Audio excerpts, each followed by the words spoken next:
안녕하세요. 오늘도 사연살롱을 찾아주셔서 감사합니다. 저는 파혼 후 이젠 씩씩하게 혼자 열심히 살고 있는 30대 여자입니다. 파혼한 지는 1년 조금 안 됐고요. 지금은 정신이 번쩍 들어 남자 보기를 돌같이 생각하고 제 일에만 집중하고 있어요. 뭐 따지고 보면 남자친구 때문에 파혼한 건 아니고 그 남자의 엄마 때문에 파혼했는데 저는 그때 제가 막장 드라마의 주인공이 된 줄 알았네요. 여기 사연을 듣다 보면 이상한 시어머니가 진짜 많던데 설마 하는 마음도 솔직히 있었거든요. 그런데 제가 겪어보니 정말 그런 말도 안 되는 사고방식을 가진 사람이 존재했고 저는 그게 진심 소름이었어요. 거기에 자기 엄마가 저러면 그 아들이라도 자기 엄마 단속을 해야 맞을 텐데 제 남자친구는 자기 엄마는 원래 그런 사람이라고 포기하는 인간이었어요. 그러니 저는 파혼할 수밖에 없었죠. 제 고생길이 선명하게 다 보이는데 그 길을 굳이 가고 싶지 않았거든요. 제 아무리 사랑에 눈이 멀었다고 한들 저는 자신이 없었어요. 아마 장담하건대 제가 그 집에 예정대로 시집을 갔다면 두고두고 그 사람들의 ATM 기기가 됐을 거거든요. 그리고 그때 알았죠. 사랑도 좋지만 결혼할 때는 여러모로 비슷한 사람을 찾아야 이런 황당한 일을 겪지 않을 수 있었는데요. 제가 이런 말을 하는 데는 나름의 이유가 있어요. 제가 헤어진 그 남자는 저랑 정말 다른 사람이었거든요. 성격도 배경도 또 월 수입까지도 판이하게 달랐는데 그때는 저도 콩깍지에 씌었던 건지 그 다름이 매력처럼 느껴졌어요. 그냥 제가 미쳤었죠. 그때가 딱 일만 하고 사는 제 자신이 불쌍하고 남들처럼 나도 연애하고 싶다는 생각을 많이 할 때였는데 그것도 인연이라면 인연인 건지 그 타이밍에 그 남자가 나타났어요. 저는 원래 결혼 정년기라는 말은 별로 좋아하지 않는데요. 거짓말처럼 20대 후반부터 30대 초반까지 친구들이 하나 둘씩 결혼을 하면서 만나기가 힘들었어요. 그러니 쉬는 날 친구를 만나 놀고 싶어도 만날 친구가 없었는데 그때마다 친구들이 하는 소리는 다 비슷했죠. 어쩌지? 나는 우리 신랑이랑 드라이브 왔는데 미안. 우리는 다음에 보자. 어? 너 오늘 쉬어? 근데 어쩌냐? 나 지금 오빠랑 시댁에 가. 오늘 시어머니가 저녁해 주신다고 넘어오라고 했거든. 다음엔 미리 약속하고 보자. 이렇게 말하는데 남편 없고 시댁 없는 사람 서러워서 살겠나. 이런 말도 안 되는 생각도 했었는데 그래서 그 당시에는 소개팅도 엄청 했어요. 저도 그때는 제 짝을 하루빨리 찾고 싶었거든요. 그러나 제가 눈이 높은 건지 아니면 이상한 사람들만 소개팅에 나오는 건지 제 인연은 찾을 수가 없었고 이젠 포기하자 딱 그런 마음이 들 때 남편이 눈에 들어왔어요. 남편은 여러모로 제 이상형에 가까웠거든요. 이쯤 되면 제 이상형이 궁금하실 것도 같아 설명을 좀 드리자면 저는 하는 일이 미용일이라 자기관리를 잘 하는 남자를 좋아했어요. 그 정도가 심각하면 꼴불견일 수도 있지만 남자도 자기 자신을 관리하고 가꿀 줄 알아야 한다고 생각했죠.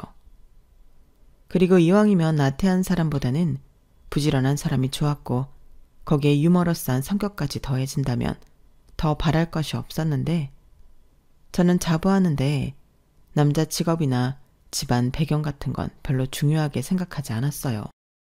직업에는 귀천도 없고 남자 쪽 부모님이 아무리 잘 산다고 해도 그 경제력에 기댈 마음도 없었는데 이런 말 부끄럽지만 돈은 저도 남부럽지 않게 벌고 있었거든요.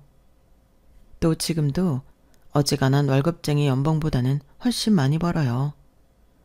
제가 헤어 메이크업을 전문으로 하는 뷰티샵 대표거든요. 샵은 가로수길에 자리하고 있고 현재는 많은 디자이너 선생님과 스태프들이 함께 일을 하고 있는데요. 제 손님도 있긴 하지만 저는 거의 경영 및 마케팅 일에만 전념하고 있어요.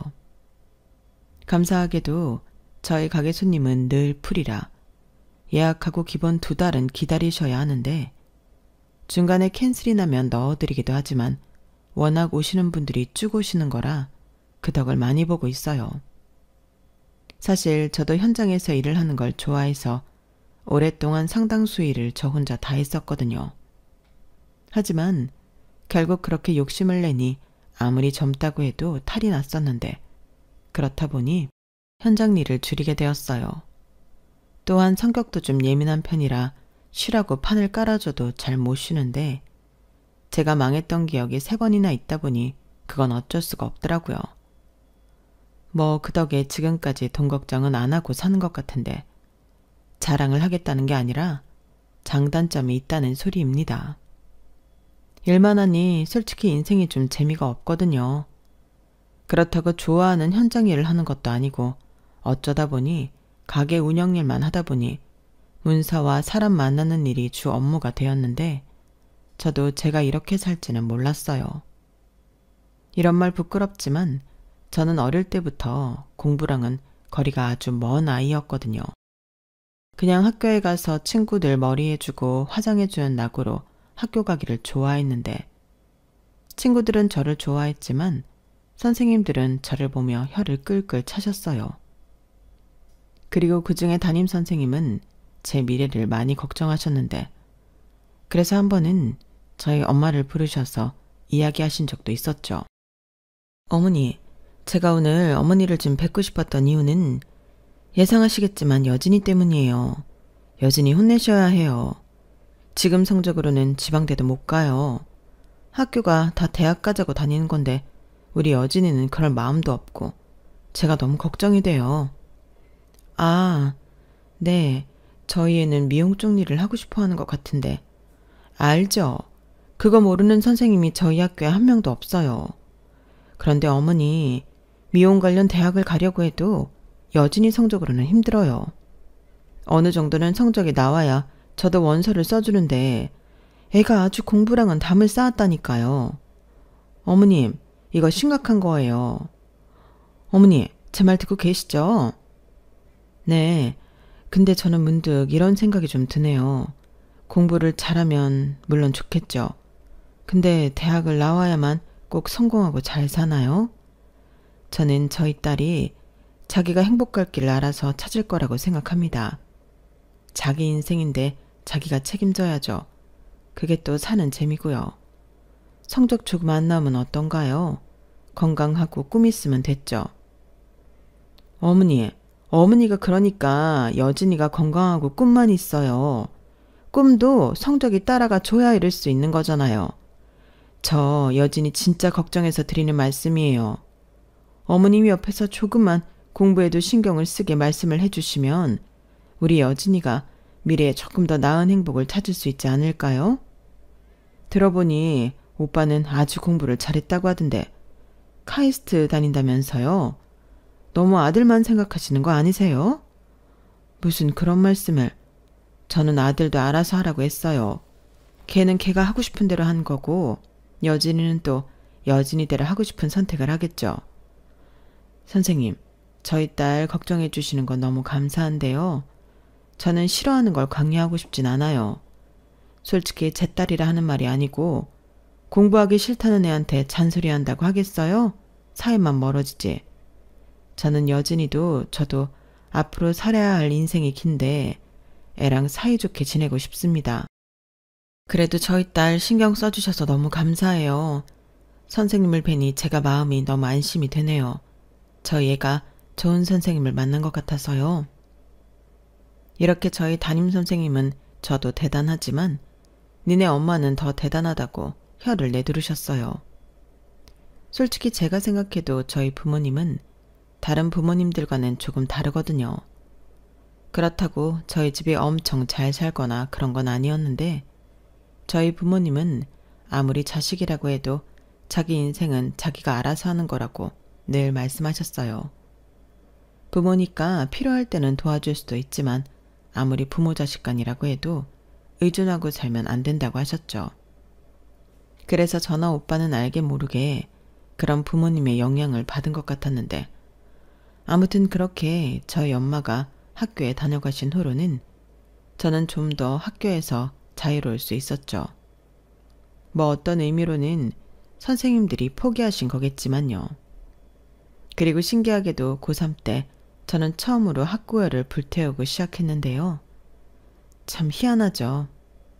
다른 친구들이 자기 진로 걱정을 할 때 저도 옆에서 어떻게 하면 미용일을 멋지게 할 수 있을까 고민했어요. 공부하지 않는 고3에겐 시간이 아주 많거든요.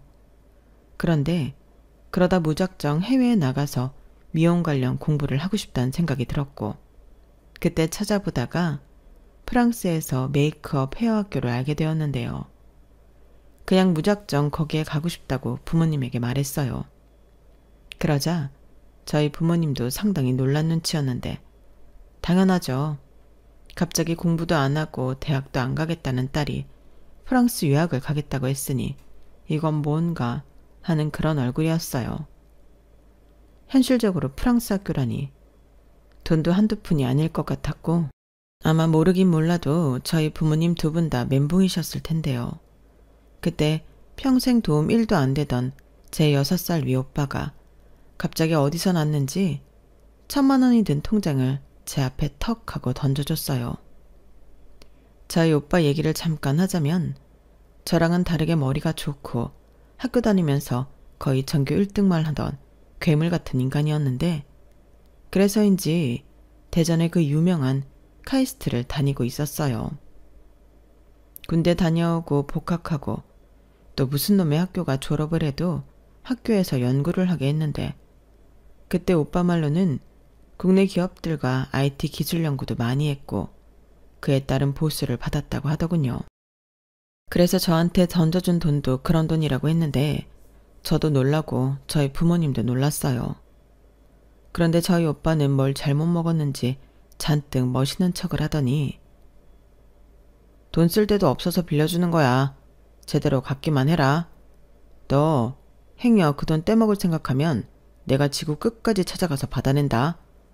라고 했는데, 그때 처음으로 오빠가 진짜 오빠 같았어요. 사실 그전에는 6살 나이 차이가 나도 나이만 많지 오빠 노릇은 뭐 하나 하는 게 없다고 생각했거든요. 그때는 살짝 눈물도 찔끔 났던 것 같은데 그것도 잠시. 3년인가 지난 후부터 어찌나 자기 돈 갚으라고 닥달을 하던지 그 돈부터 갚아주고 감동도 없어졌네요. 그래도 그렇게 오빠가 준 돈으로 저는 20살에 나름의 유학을 떠났어요. 말이 1,000만 원이지 학비에 방세에 생활비에 1,000만 원 쓰는 건 우스웠는데, 그 뒤엔 저도 아르바이트도 하고 부모님이 보내주는 돈으로 생활하며 살았죠. 일단 말이 통하지 않으니 어려움도 많았는데, 사실 프랑스 오기 전에 속성으로 불어를 배우긴 했거든요. 하지만 제가 워낙에 공부를 안 했단 말이라 오늘 배웠는데 내일이 되면 까먹는 일이 부지기수였고 출국 전날까지 걱정이 많았는데, 확실히 프랑스에 넘어가서는 생존이 걸린 일이기에 언어가 늘긴 했어요. 저는 평소 제가 머리가 나쁘다고 생각했는데 그게 아닌 것 같더라고요. 원하는 공부를 하러 왔고 그 배경에 가족이 도움이 컸다 보니 저는 무조건 잘해야만 한다고 생각했는데 그 효과는 확실히 있었죠. 저는 그동안의 제 모습이라고 하기엔 놀라울 정도로 악으로 깡으로 프랑스 생활을 했어요. 그때 익힌 악바리 근성이 지금의 저를 만들어줬다고 해도 과언이 아닐 정도인데, 그렇게 2년의 유학을 마치고 저는 한국에 돌아왔죠. 그런데 참 이상한 경험을 하게 되었는데, 한국에 돌아와서는 또 다른 문제가 저를 기다리고 있더군요. 제가 프랑스를 다녀오긴 했지만 그게 대학은 아닌지라 저는 고졸이었고, 또래의 나이에 프랑스까지 다녀온 저를 동료 스텝은 시기하고 질투했는데 그때 조금 많이 힘들었어요. 그래도 디자이너 선생님과 원장님은 저를 깨어있는 아이로 보고 잘 해주려고 했는데 그 덕을 보기도 했죠. 그러다 20대 중후반의 나이로 접어들면서 저는 제 가게를 차리고 싶다는 생각을 하게 되었고, 겁없이 덤볐던 3번의 창업은 폭망이었는데요. 갖고 있는 건 당연히 다 까먹었고 빚까지 생겨 저는 한동안 빚 갚느라 힘든 생활을 해야만 했어요. 다행히 부모님 집에서 살았기에 먹고 자는 문제는 지장이 없었는데 솔직히 가족들 얼굴 볼 면목이 없었죠. 그러다 이번에는 좀 더 큰 모험을 하고 싶었는데 3번이나 망한 이유가 자리 때문 같은 거예요. 자본도 없고 가게세가 저렴한 자리를 찾다 보니 눈에 띄지도 않았는데 그래서 이번에는 과감하게 강남으로 가겠다는 결심을 했어요. 그러자 저희 오빠는 저게 3번 망하더니 드디어 미쳤네 라며 저를 조롱했고 이번에는 저희 부모님이 노후 자금을 털어 지원해 주셨는데 맹세코 저는 그 돈만큼은 받지 않으려 했습니다. 또 망하면 그 돈은 어떡하나 그런 생각이 들었거든요. 그런데 저희 엄마가 그러셨어요. 실패도 큰 공부야. 어차피 말려도 할 거잖아. 그럼 이 돈으로 해. 엄마랑 아빠도 충분히 상의하고 너 주는 거야. 프랑스까지 다녀왔는데 여기서 망설이면 그동안 쓴 돈이랑 시간이 너무 아깝잖니? 근데 말이야, 한 가지는 약속해줬으면 좋겠다. 이번에는 진짜 죽기 살기로 하는 거야. 그런 각오는 있어야 엄마 아빠도 믿고 이 돈을 너한테 줄 수 있지. 공치사 하는 건 좀 그렇지만 우리도 큰 결심 한 거다. 이렇게 말씀해 주셨는데 저는 성공해서 그 돈 이상으로 갚겠다고 약속했어요. 그때 뭔가 확실히 마음가짐이 달라졌죠.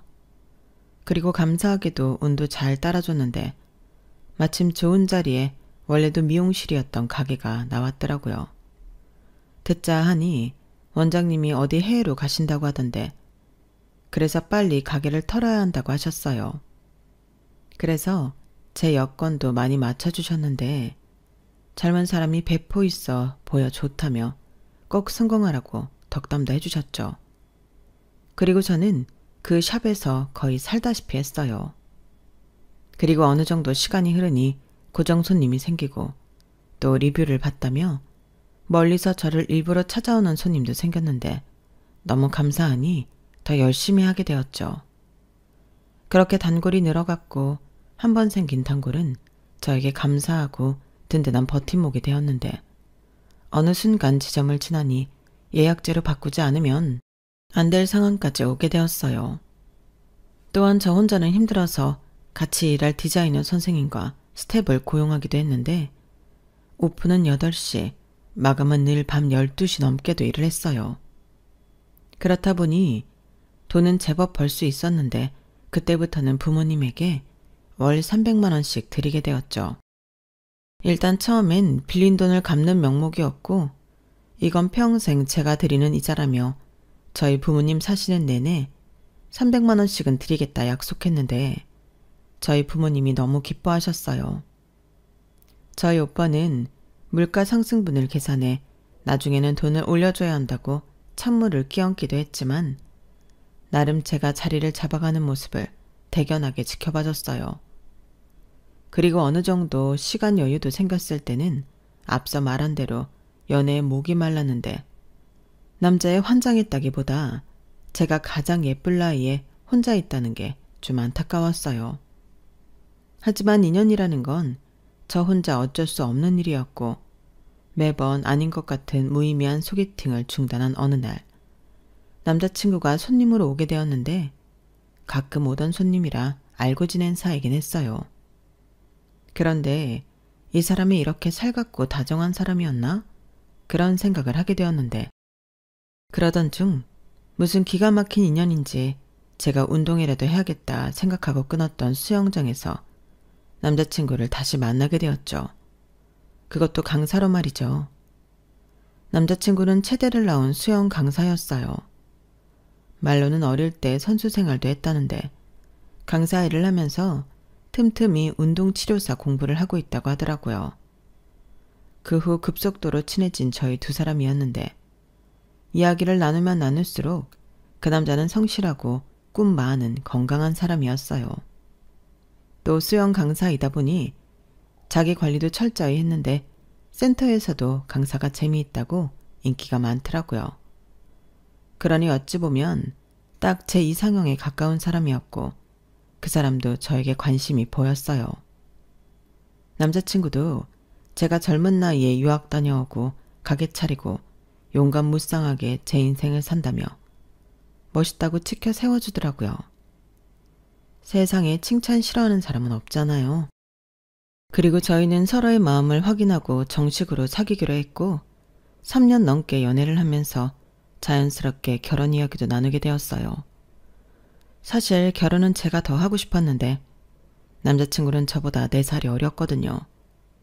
하지만 그에 반면 저는 30대에 접어들어 뭔가 초조한 마음이 있었는데 안 그러고 싶은데 주변 친구들이 아기를 낳고 잘 사는 모습을 보니 저도 그런 행복한 가정을 꾸리고 싶었어요. 그리고 그때까진 남자친구와 제가 성격도 잘 맞고 유머 코드도 맞아서 결혼해도 연인처럼 친구처럼 살 수 있을 것 같았는데 남자친구는 결혼하고 싶은 마음은 있지만 자기가 아직 시험도 붙지 않았고 돈도 많이 모으지 못해 결혼하자고 자신 있게 말을 못한다고 했어요. 하지만 솔직히 그런 거라면 저는 결혼을 못할 이유가 없었거든요. 그때 당시는 부모님 집에서 나와 제가 오피스텔에 혼자 살고 있었는데 그 집은 제 자가였어요.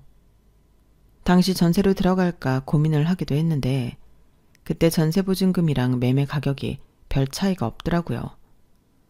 그럼 남의 집이 아닌 내 집에 사는 게 마음 편하겠다고 생각했고 오피스텔 특성상 가장 가구가 옵션으로 많이 들어와 있었는데 방도 따라 하나 있고 복층도 있는 구조라서 결혼해도 신혼집으로 사는 데는 큰 지장이 없었어요. 실제로 저희 오피스텔 건물에는 신혼부부들이 많았는데 1층에 큰 마트도 있고 어지간한 편의시설은 다 있어서 살기도 편했죠. 또한 지하철역도 가깝고 근처에 어린이집이며 초등학교도 다 있어서 좀 오버하는 것 같지만 결혼해서 아이를 낳는다고 해도 당장 이사를 가야 할 것 같지도 않았는데요. 남자친구한테도 말했어요. 자기야, 나는 자기만 괜찮다고 하면 우리 결혼해도 괜찮을 것 같아. 신혼집, 혼수 이런 건 그냥 내가 갖고 있는 걸로 해도 될 것 같고 우리 결혼식이랑 신혼여행만 과하지 않게 하면 큰돈도 들지 않을 것 같은데 대신 양가의 허례허식은 생략하면 우리 결혼 못할 이유는 없지 않나? 남자친구는 제 말에 눈이 휘둥그레졌어요. 정말 그렇게 해도 되겠냐고 되묻더라고요. 그러면서 자기는 당장은 수영 강사 월급이 얼마 되지도 않고 자기는 학자금도 아직 갚고 있는 입장이라 결혼을 한다고 해도 자기가 집에 가져다 줄 수 있는 돈이 거의 없고 하면서 시험에 합격해 운동치료사가 돼야 그나마 돈을 좀 벌 수 있을 것 같다고 했는데 그러면서 자기도 사실은 저랑 하루빨리 결혼하고 싶다고 했어요. 저와 다르게 남자친구는 부모님 집에서 살고 있었는데 홀어머니긴 해도 엄마랑 살고 있으니 결혼해서 그 집을 나오고 싶다고 하더라고요. 실제로 저희가 데이트도 제 오피스텔에서 많이 했고 남자친구는 제 오피스텔에 올 때마다 부러워했는데 저만 좋다고 한다면 자기는 제 뜻에 따를 의향이 100% 있다고 했어요. 그래서 저는 더 망설일 필요가 없다고 생각했죠.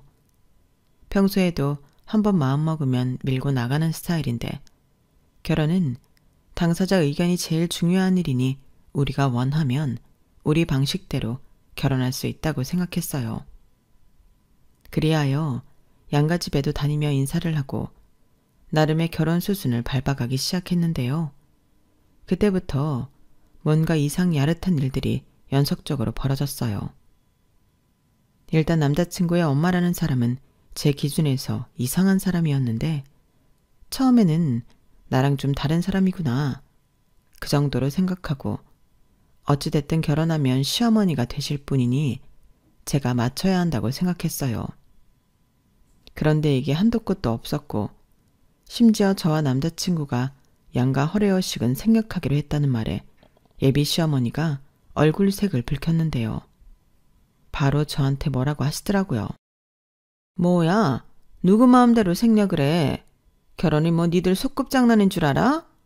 결혼은 양가 친척들에게 가족이 되겠다는 중요한 약속이야.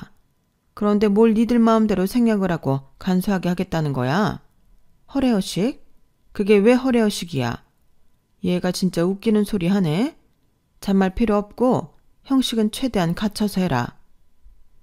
어머니, 그럼 신혼집이랑 혼수도 다 갖춰서 해야 하는 건데 그 점은 괜찮으시겠어요? 저 딴에는 배려한다고 한 건데요.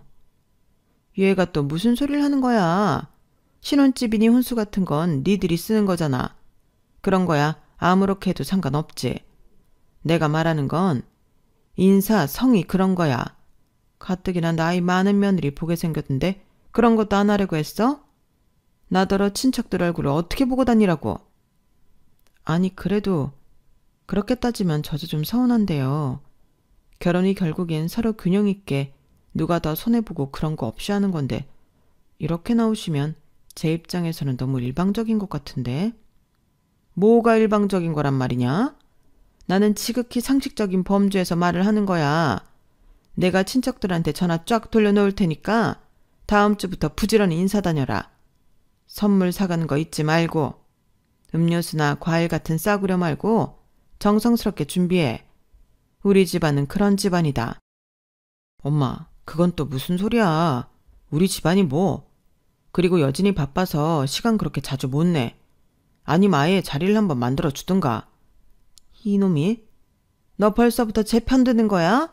니들이 뭐라고 자리를 만들어. 그리고 바쁘면 뭐? 우리가 쟤한테 다 맞춰줘야 하니? 그건 여진이 네 사정이지 우리 사정이 아니잖아. 안 그러니? 저는 순간 너무 벙졌어요. 막무가내인 것도 사실 놀라운데 저렇게 타인에 대한 배려심이 없다니. 젖은 며느리로 사는 게 쉽지 않을 것 같다는 생각이 그날 처음 들었는데 집에 돌아와서도 생각이 많아졌죠.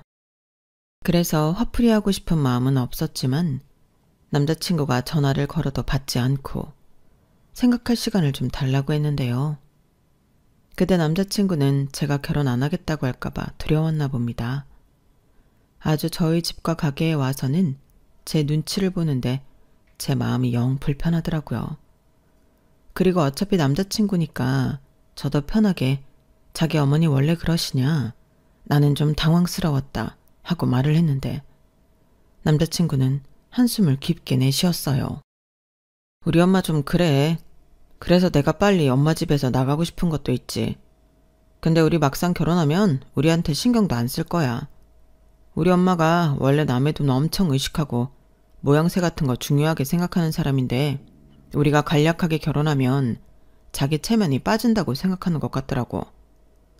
사실 내가 한참 꿀리는 결혼이니까 자기한테 잘 좀 하라고 미리부터 말을 하긴 했는데 아무래도 그게 역효과가 난 것 같아. 왜 엄마들은 원래 자기 자식이 더 대단하고 중요하다고 생각하잖아. 그래도 그렇지.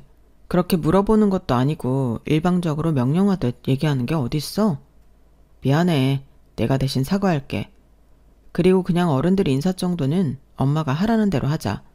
그게 나중에 뒤탈이 없지. 특히 외가 친척들은 엄마랑 비슷한 사람들이 많아서 딴말할 수도 있거든. 애초에 그런 빌미를 만들어주지 말자. 선물은 그냥 봐서 적당한 걸로 내가 준비할게.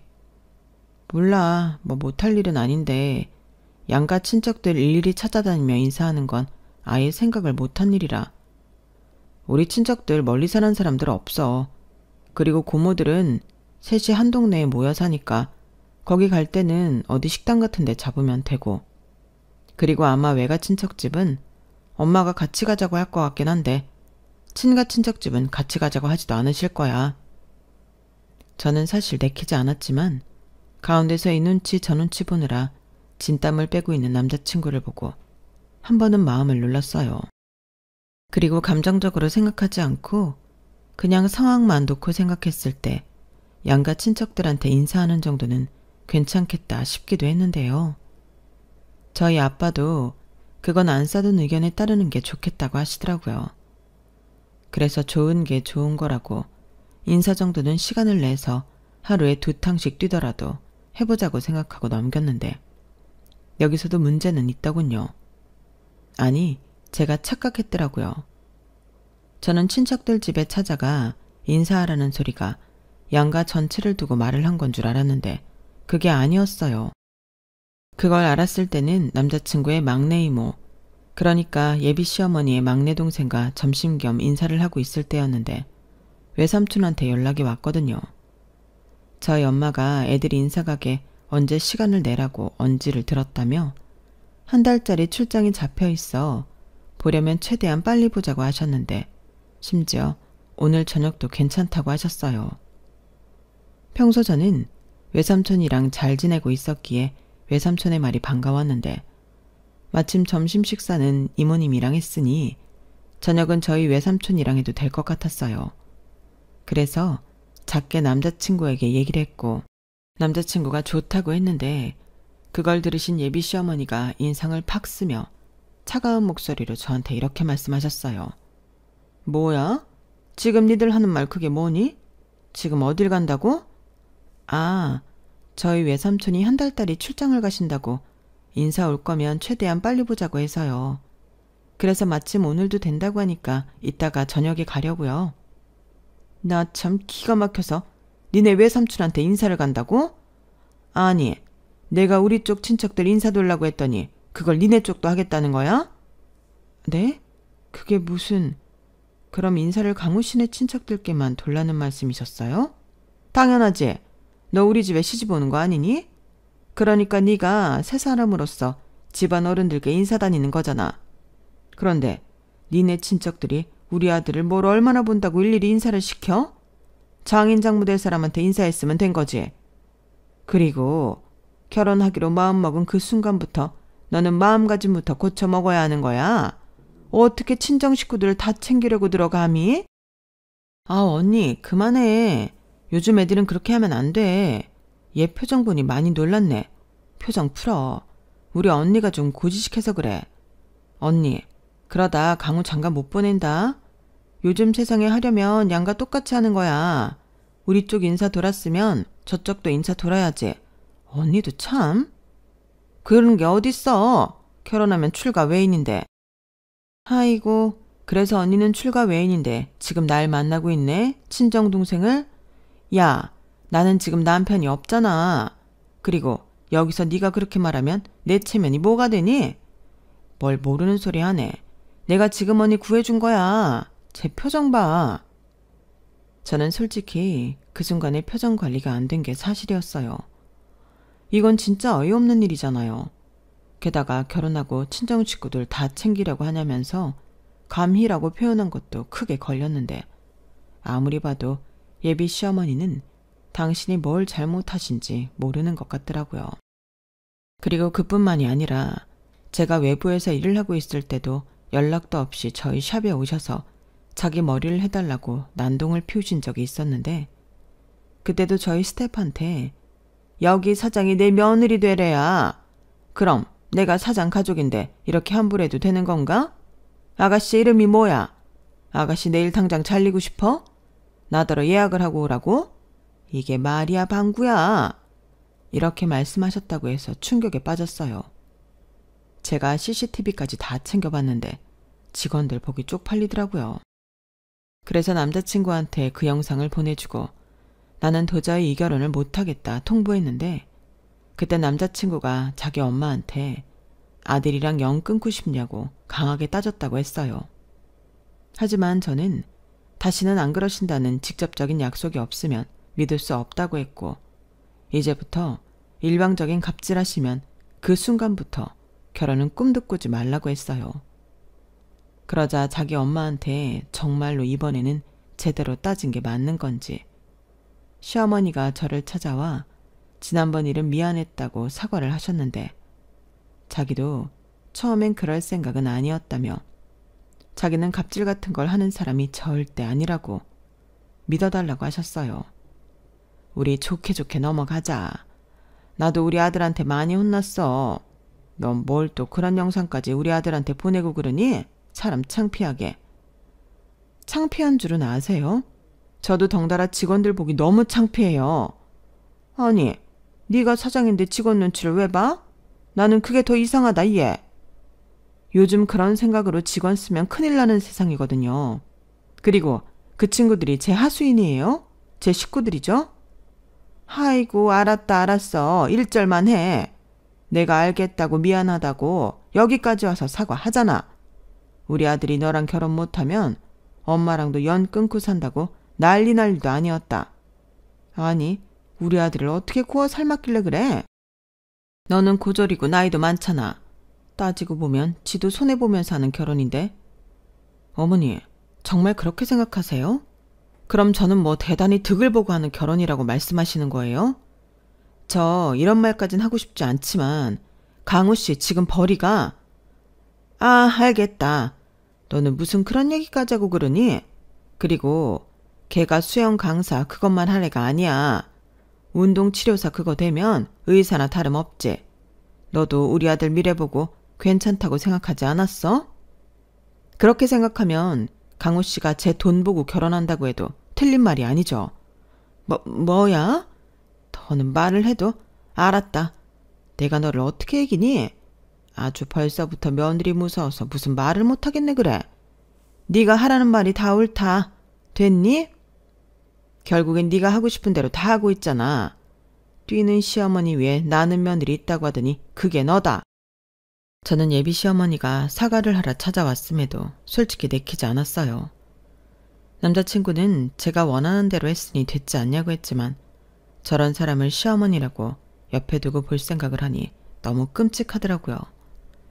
지금 당장은 어쩔 수 없이 사과를 했다고 치지만 딱 보아하니 진짜 미안해서 하는 사과도 아닌 것 같고 사람은 고쳐 쓰는 거 아니라고 했는데 예비 시어머니라는 사람의 인성이 크게 바뀔 것 같지 않았어요. 그래서 그때부터는 단단히 씌었던 콩깍지도 벗겨지는지 결혼하고 싶지 않다는 생각이 들었는데 남자친구는 뭐가 문제냐며 조급해했어요. 그런데 있죠. 그 모습을 보는데 어째 남자친구 얼굴에서 예비 시어머니 얼굴이 보이는 거예요. 물론 핏줄이니까 닮은 게 당연하지만 그런 외관상의 문제가 아니었죠. 그래서 나는 좀 시간을 갖고 싶다고 진지하게 말했는데 남자친구가 갑자기 저한테 매달리며 그러는 겁니다. 우리 엄마 때문인 거지. 알겠어. 내가 자기랑 결혼하면 우리 엄마 자기한테 얼씬도 못하게 중간 역할 나무지게 잘할게. 우리 사랑하잖아. 근데 우리 엄마 싫다고 나랑 결혼 안 한다고? 그게 말이 돼? 그래, 나도 우리 엄마 버거운 거 완전 이해해. 근데 말이야, 평생 저러고 산 사람을 어떻게 바꿔? 그냥 원래 그런 사람이라고. 이해해달라는 거 아니고 그냥 그렇구나 하고 넘기면 되는데 그게 어렵나? 이렇게 말하는데 그나마 있던 연민의 정도 뚝 떨어졌어요. 물론 결혼이란 게 당사자 감정이 제일 중요한 건 맞는데 그렇다고 다른 사람도 아닌 시어머니 문제를 간과하다 후회하고 싶진 않았어요. 왠지 이대로 결혼하면 두고두고 지금을 후회할 것만 같았는데 여기서 끝난 일이었다면 이렇게 사연도 보내지 않았죠. 더 기가 막힌 건 그 다음이었거든요. 저는 이미 파혼하기로 마음을 굳혔는데 남자친구는 자기 잘못도 아니고 절대 저랑 파혼할 수 없다고 저한테 매달렸어요. 자기가 자기 엄마랑 촬영까지 끊겠다고 했는데 뭐가 문제냐고 나중에 화를 내더라고요. 사람이 하나를 보면 열을 안다고 남자친구의 그런 의외의 면을 보니 이 결혼은 절대 하면 안 되겠다는 생각이 들었죠. 그 이후부터는 어떡하든 이 남자, 아니 이 집 구석과 헤어질 생각뿐이었는데 그런 제 마음도 모르고 그 남자의 엄마는 결정적인 한 방을 날리셨어요. 제가 전에 남자친구와 한참 좋을 때 부모님의 도움으로 샵을 열게 되었고 그 고마운 마음을 매달 300만 원으로 보답하고 있다고 말을 한 적이 있는데 그 아주머니가 그 사실을 알고 있더라고요. 사실 이건 결혼을 하던 안 하던 상관없이 제가 벌어들이는 돈이라 아무 문제가 없는 일이었는데 그 아주머니는 자기 아들한테 파혼 얘기를 들으신 건지 못 들으신 건지 무턱대고 저에게 만나자고 찾아와 이렇게 따지셨어요. 내가 우리 아들한테 들었는데 너 매달 네 부모한테 300만 원씩 보낸다는 게 정말이니? 네, 그게 무슨 문제가 있죠? 제가 벌어서 드리는 돈인데 이거 진짜 큰일 나래네. 너는 벌써부터 친정에 돈을 퍼줄 생각인 거야? 네가 번 돈이니까 상관없다? 그러니 결혼 후에도 똑같이 300만 원씩이나 보내겠단 소리야? 네, 제가 같은 소리를 몇 번이나 해요. 그리고 못 들으셨나 본데. 내가 뭘? 너는 고졸이라 그런 거니? 왜 그렇게 생각이 짧아? 결혼이라는 건 시집을 오는 거라고 내가 말했잖아. 그 소리가 뭐겠니? 시집을 온 순간 너는 우리 집안에 올인해야 한다는 소리야. 어디서 네가 번 돈이라고 친정에 빼돌릴 생각을 해? 네가 번 돈도 우리 돈이지? 저는 듣고도 제 귀를 의심했어요. 게다가 어차피 그 집구석에 시집갈 마음도 없었지만 저런 생각을 갖고 있는 사람을 실제로 보다니 놀랄 노짜였는데 어디 저 아줌마가 무슨 헛소리를 더 할까 궁금해져서 저는 그냥 가만히 있었어요. 아, 혹시 몰라 핸드폰을 꺼내 슬쩍 음성 녹음을 했는데요. 나중에 남자친구 떨궈내는데 사용할 생각이었죠. 그런데 이 아주머니는 제가 가만히 있자 더 기세가 올랐는데 앞으로 제가 얼마를 벌던 자기가 제 수익 관리를 하겠다 선언하더군요. 원래 돈 관리는 집안의 어른이 하는 거다. 네가 나이도 어린데 뭘 알겠니? 그러니 겁도 없이 친정 부모님한테 그런 큰 돈을 턱턱 주고 있었겠지. 니네 부모도 그래. 그걸 준다고 덥석 받는다니? 염치도 없다. 이러셨는데 그 순간 저는 어디 거울이 있으면 보여드리고 싶었어요. 염치 없는 사람이 누군데 저런 말을 하고 있는 건지 황당했거든요. 게다가 자기 아들이 번 돈도 아닌데 제 돈을 관리하겠다니 기도 차지 않았는데요. 순간 저도 모르게 코웃음이 나왔죠. 그러자 그 아주머니는 가뜩이나 들린 코를 더 벌른거리며 너 웃었니? 내가 말하는 게 웃겨? 라고 광분하셨고 저는 최대한 침착한 말투로 도대체 불만이 뭔지 빙빙 돌리지 말고 다시 말씀해 보시라고 했어요. 그러자 그 아주머니는 옳거니 하고 무슨 기회라도 잡은 듯 술술술 말을 하기 시작했는데 그때 저는 이건 파혼하지 않으면 끝장이라고 생각했어요. 그 아주머니가 뭐라고 한 줄 아세요? 나는 말이다. 내 아들이 어디 부족한 게 아닌데 네 앞에서 벌벌벌 하는 게 너무 꼴보기 싫어.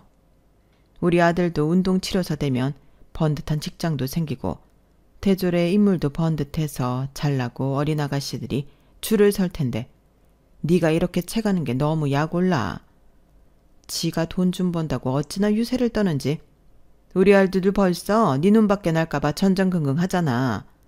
너 그게 얼마나 사람 기 죽이는 건지 모르지. 남자가 기가 죽으면 될 일도 안 돼. 그리고 어디 그뿐이니? 너는 왜 네가 하고 싶은 말을 다 하려고 들어? 어른이 얘기하면 아닌 것 같아도 네 알겠습니다 하는 거지. 어디서 시어머니 될 어른한테 직접 찾아와서 사과를 하라 말아야. 나 그때 진짜 치욕스러웠다. 그게 치욕스러우셨어요? 본인이 하신 행동을 생각하셔야죠. 뭐? 본인? 너 지금 나를 본인이라고 했어? 그리고 아직 얘기 안 끝났어. 어디 어른이 말을 하는데 버릇없이 말을 끊어? 그리고 뭐 벌써부터 친정이랑 시댁을 차별하겠다고? 너는 300만 원인 애 이름이니? 나는 너의 그런 태도가 글러먹었다고 생각한다. 그래서 내가 생각을 좀 해봤는데 둘 중에 하나를 네가 골라. 첫 번째는 양과 똑같이. 너 원래 그런 거 좋아하잖아. 그러니까 니네 부모한테 300만 원이면 나한테도 똑같이 300만 원씩 줘라.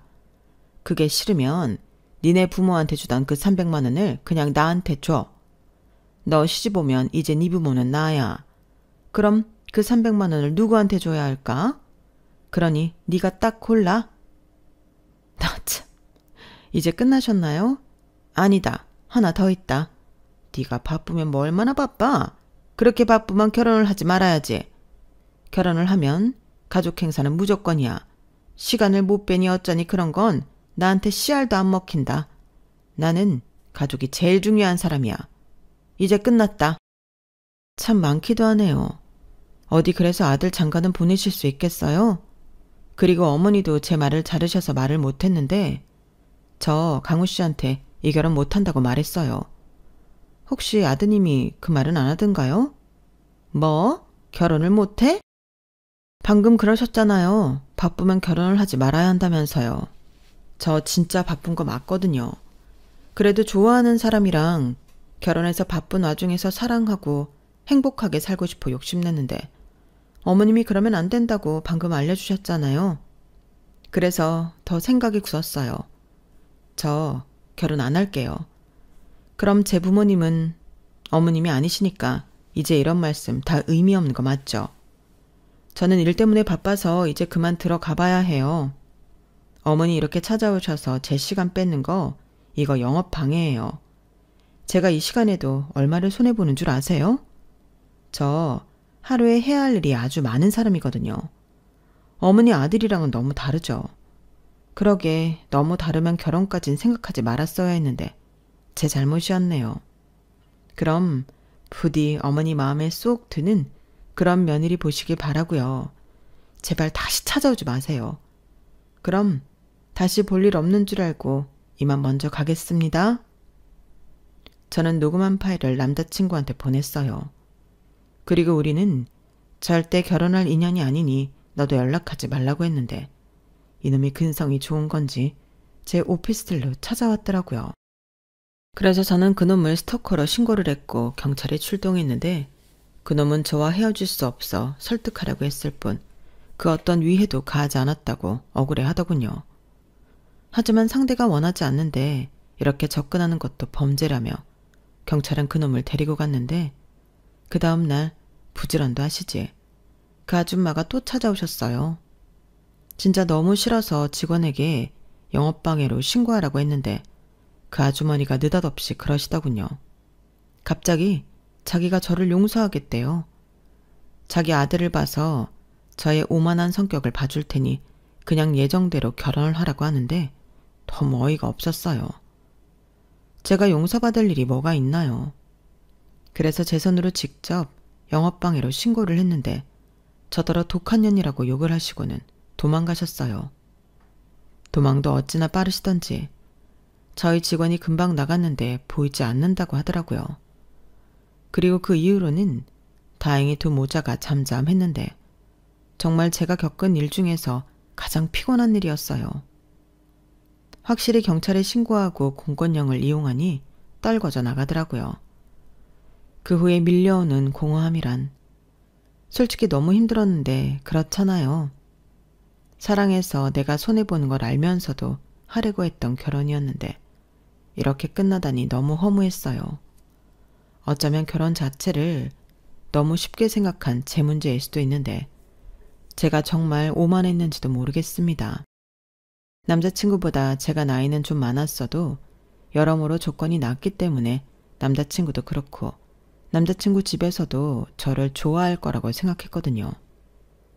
그런데 오히려 저를 보고 옳았구나, 잘 걸렸다 하며 자기 이익을 챙기려 하다니 그 점이 너무 놀라웠고 특히 마지막에 저희 부모님 드리는 돈 가지고 왈가왈부하는 모습에서 진짜 많이 당황했어요. 정말 저런 생각을 가진 사람이 있다는 게 신기했죠. 그리고 아마 모르긴 몰라도 그 아줌마는 어떤 며느리를 보던 그 등에 빨대를 꽂고도 남을 사람이었는데 부디 그놈 좋다고 결혼까지 생각하는 그런 여자가 두 번 다시 없길 바랄 뿐이에요.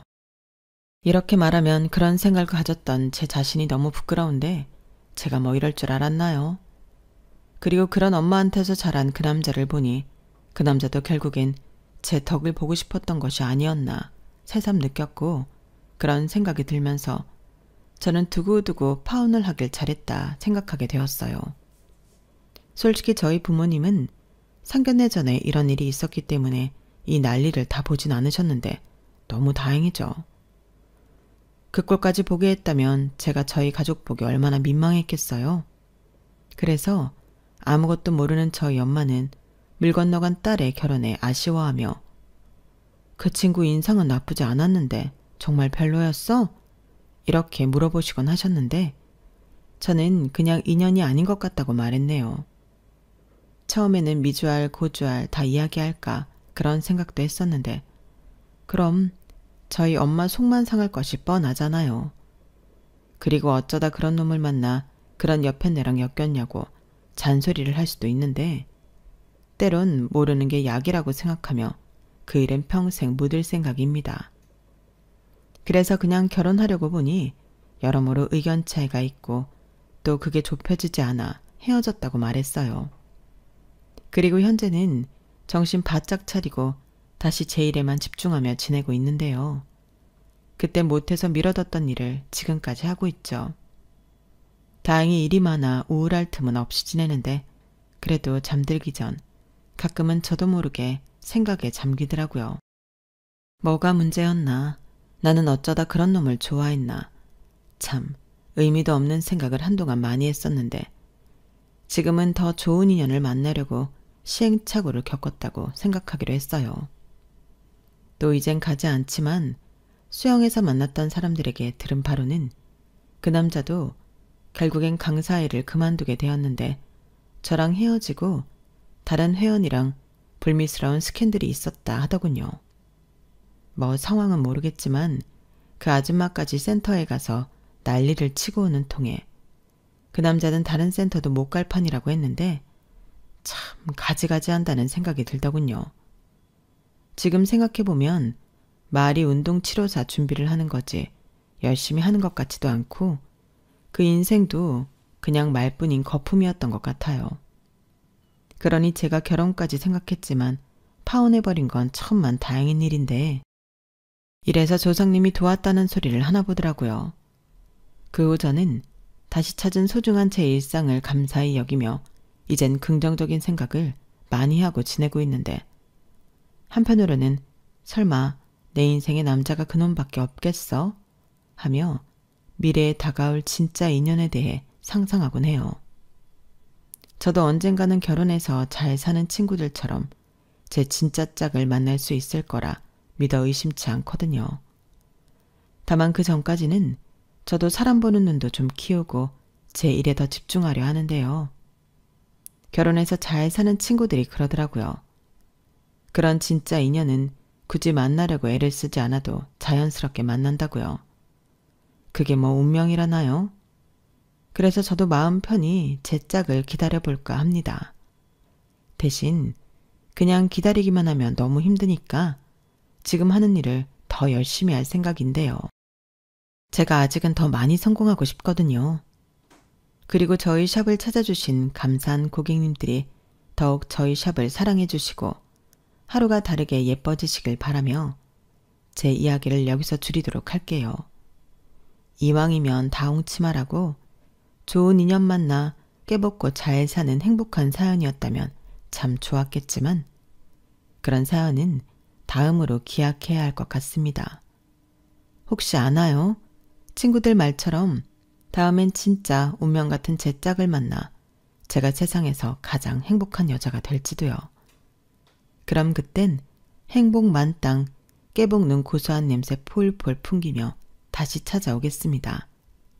그럼 그때까지 건강하시고요. 지금까지 제 사연 들어주셔서 대단히 감사합니다. 건강 잘 챙기시고요. 여러분들의 인생에는 좋은 일만 가득하길 바라며 안녕히 계세요. 여러분, 사연 댓글에 응원과 현명한 조언 부탁드려요. 좋아요와 구독은 저에게 큰 힘이 됩니다. 오늘도 좋은 일 가득하세요.